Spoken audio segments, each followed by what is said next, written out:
Hello, thanks for clicking on this video. My name is Phil and this is my Nerdyverse. This is the first in a series where I spotlight a title or a book that I believe deserves a little more attention. The first book up is That Texas Blood, Volume 1. And I will try and keep this brief and as spoiler free as possible, as I hope you will go and read this for yourself.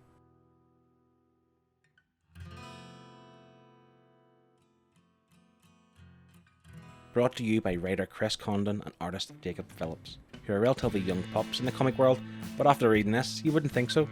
Like father, like son, Jacob Phillips, whose father is Sean Phillips, he of Brubaker and Phillips' criminal fame, has shown enough in this book that he is as every bit as good as his father, and still so young with plenty of years to develop his skill.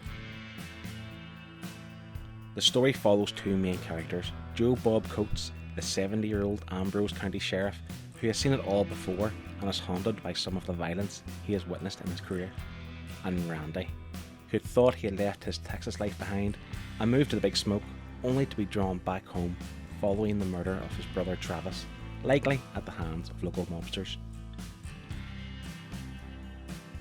The book demonstrates the toll it has on the residents of Ambrose County, and certainly with Randy, that Texas blood never leaves you.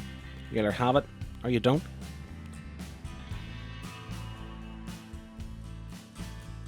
This is demonstrated brilliantly when Randy's fiancée wants to surprise him and follow him to Texas, only to rent a car that it looks like a Fiat 500.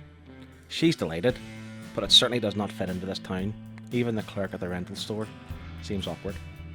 It stands out like a sore thumb. Phillips, who also done some of the colouring in the criminal series, is consistent throughout. You can see with each issue, throughout the investigation into his brother's murder, the toll it takes on Randy. He's driven back to drink, and you can tell how his demeanour changes as the story unfolds. He's angry, and he's about to snap, and I love how that's depicted throughout each issue. In regards to Condon, I'm impressed. The story is dramatic and moody throughout each issue. As the story builds, you can sense the tension and see the tipping point. The dialogue is effortless, and Condon also does a great job at demonstrating the conflict within Randy.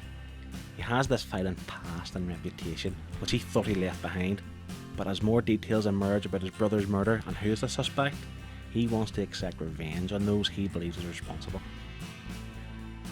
In this YouTuber's humble opinion, That Texas Blood is one of the better examples of crime noir in recent years. Replace the creators' names with that of Brubaker and Sean Phillips, and this title holds up with anything they have ever created. I would score this 4.5 out of 5. It's not perfect. You can tell with some of the writing, Condon is still honing in on his craft, but you can tell what he wants to be, and I think he's one to watch out for. I honestly had a great time reading this book, and that's the point. It had an impressive twist at the end, and it laid enough groundwork to elaborate in future volumes.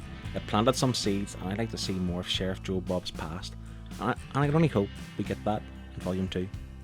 Of course you can trade wait the next volume, but issue 7, which is the first issue of the next story arc, is releasing June 30th. The trade paperback for this arc should be widely available now in all good comic book stores. If you've got to the end of this video, thanks very much for sticking around. I appreciate you taking the time to listen to my ramblings, and I promise more of that, so don't forget to subscribe. Thanks for watching, and goodbye for now.